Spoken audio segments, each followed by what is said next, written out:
Waste Bengal का case था। मेरे पास ये girl I, she was like इतना फोन पे ही, जब वो पहली बार मुझसे मिलने ही आई, वो बात कम कर रही थी, रोए ज्यादा जा रही थी। तो उसको पहले संभालना कि पहले आप नॉर्मल हो जाओ, मुझे केस बताओ कि आप हुआ क्या है, ताकि मैं आपको सजेशन दे सकूं कि मैं बता पाऊँ कि हम कर क्या सकते हैं। तो वो लेडी मेरे पास, वो गर्ल मेरे पास, and she is hardly 24-25 year of age. She start saying, उसने मुझे बताया कि वो 3 साल से एक लड़के के साथ लिव इन रिलेशनशिप में रह रही है और एवरीथिंग वाज परफेक्ट, सब कुछ बहुत अच्छा चल रहा था। वो लड़का उसके साथ बहुत अच्छा है, ऑल्दो उसके साथ वो ऑलमोस्ट 10 ईयर्स बड़ा है एज में। सो बट ठीक चल रहा है सब कुछ, 3 साल से बिल्कुल ठीक चल रहा था। और उन दोनों ने बिल्कुल क्लियर था कि उन दोनों को शादी करनी है, मे बी 2 साल बाद, क्योंकि उसके फादर नहीं है, गर्ल के फादर नहीं थे, उसकी मदर और सिस्टर है। सो सिस्टर इज यंगर, तो सिस्टर की उसने क्लियर कर दी थी कि सिस्टर की शादी के बाद मैं शादी करूंगी, कि सिस्टर इज माई रिस्पॉन्सिबिलिटी। तो उसने रिसेंटली अपनी सिस्टर की भी शादी करा दी थी, तो उन्होंने क्लियर था कि अब हमें शादी करनी है। सो शादी के लिए उसने बोला कि जो उसका लिव इन पार्टनर है, उसने बोला कि हमें एक पैरेलल बिजनेस शुरू करना पड़ेगा ताकि हमारी अर्निंग अच्छी हो, आगे फैमिली भी होगी, बच्चे भी होंगे, और मदर भी फिर हमारे साथ रहेंगी, तुम्हारी मदर अकेले तो नहीं रहेंगी। तो उसको बड़ा कंफर्ट दे दिया कि हाँ, मेरी मदर का भी कितना ध्यान रखता है, अपनी मदर इन लॉ को अपने साथ रखने के लिए तैयार है। सो एक सेपरेट हमें घर खरीदना होगा, जो बड़ा घर होगा, एक पैरेलल बिजनेस, ताकि हमारी अर्निंग हो। अच्छा, और उनका लिव-इन का जो लिव-इन पार्टनर जो थे, वो ये नहीं था कि 7 डेज साथ में रहते थे। दे वर क्लियर कि मंडे टू फ्राइडे वर्किंग है। तो जो लड़का है वो एक अलग सिटी में रहता था, क्योंकि उसका ऑफिस अलग था, he was a government employ, तो वो एक अलग सिटी में रहता था। वीकेंड, फ्राइडे, सैटरडे, संडे वो इसके साथ रहता था, गर्ल के साथ। She is also working in a different city. So ये उनका आपस में सेटअप था। तो कि मैं मंडे टू फ्राइडे जहाँ रहता हूँ, मेरी जॉब तो छोड़ नहीं सकता मैं, क्योंकि मैं गवर्नमेंट एम्प्लॉय हूँ। आप प्राइवेट सेक्टर जॉब करते हो तो आप वहाँ शिफ्ट करके वहाँ जॉब कर लेना। तो वहाँ पे मैं पैरेलल अपना बिजनेस स्टार्ट कर रहा हूँ, जिसके लिए मुझे फंड्स की ज़रूरत होगी। मैंने वहाँ पे घर देखा है, वो अलग अलग प्रॉपर्टीज़ उसको दिखाता रहता था। सो वहाँ पे घर लेना है, तो उसके लिए वो धीरे धीरे उससे पैसे डिमांड करने लगा कि हम एक जॉइंट अकाउंट खोलते हैं, मैं भी उसमें सेविंग डालूंगा, तुम भी सेविंग डालना।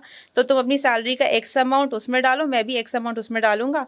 फिर उसने पहले अमाउंट शेयरिंग होना शुरू हुआ। फिर उसने धीरे धीरे बोला कि मुझे ना, मैंने प्रॉपर्टी फाइनल कर ली है, अप्रॉक्सीमेटली 1 करोड़ की प्रॉपर्टी है। सो मैंने 40 लाख का अप्रॉक्स अरेंज हो गया, 60 लाख पेंडिंग है, आप लोन ले लो।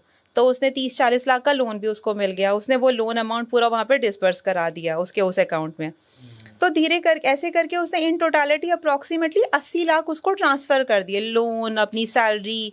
फिर कि एक्स अमाउंट नहीं कि चलो मेरी तो ज़्यादा सेविंग होती है, मैं आपको ज़्यादा दे देती हूँ। अप्रॉक्सीमेट 80 लाख ट्रांसफर कर दिए उस जॉइंट अकाउंट में, कि जॉइंट तो पता चल ही जाएगा। और साथ में वो लिव इन में रह रहा था। तो ऐसे ही वो एक दिन अब वॉशरूम या कहीं होगा, तो उसका फोन बजा, लेडी ने फोन उठा, गर्ल ने फोन उठा लिया। So she was like, when she took the call, सामने से एक लड़की की आवाज़ थी।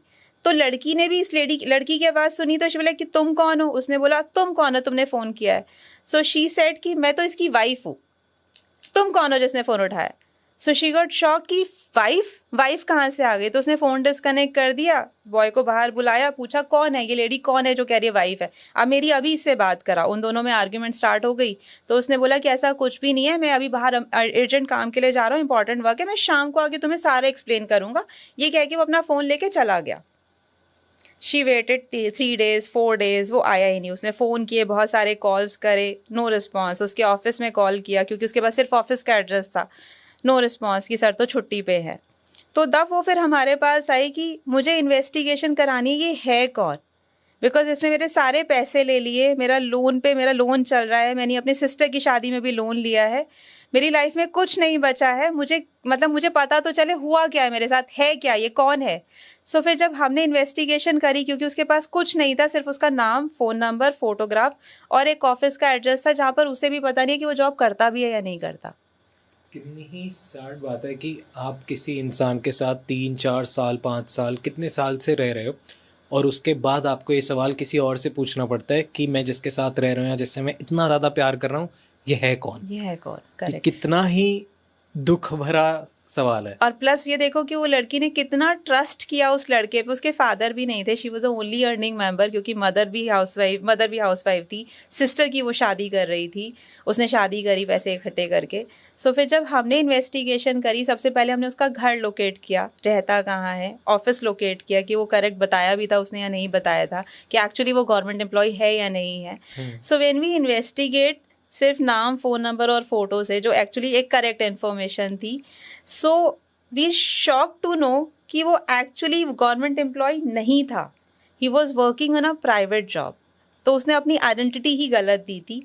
And he was that girl, वो lady was rightly said he is married, वो मैरिड भी है, और अभी नहीं, उसकी ऑलमोस्ट 8 साल शादी को हो चुके हैं, उसके 2 बच्चे हैं और एक अच्छी मैट्रिमोनियल लाइफ वो स्पेंड कर रहा है। मदर, फादर, वाइफ, 2 बच्चे, सब एज अ जॉइंट फैमिली रह रहे हैं। और जब वो वहाँ पर ये कहता है कि वो जब वीकेंड बाहर रहता है, तो उसने अपनी वाइफ को ये बोला हुआ है कि वो इस सिटी में बिजनेस स्टार्ट कर रहा है, इसीलिए उसे फ्राइडे, सैटरडे, संडे यहाँ पर रहना पड़ता है, और मंडे टू थर्सडे वो क्योंकि यहाँ जॉब कर रहा है, वो यहाँ पे जॉब करता है।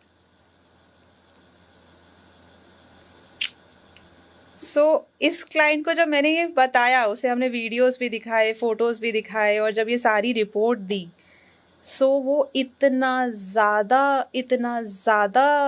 परेशान हो गई। शी लाइक इतनी बुरी तरह रोई, एंड शी वाज लाइक कि मेरे पास कोई ऑप्शन इस इंसान ने नहीं छोड़ी है कि मैं सुसाइड कर लूँ। Because 25, अभी पूरी जिंदगी भी बढ़िया, क्योंकि मैं अपने मदर को बता नहीं सकती, अगर मैंने अपनी मदर को बता दिया तो वो एक्सेप्ट ही नहीं करेंगे कि उनको बिना बताए मैं एक लड़के के साथ 3 साल से लिव इन रिलेशनशिप में थी।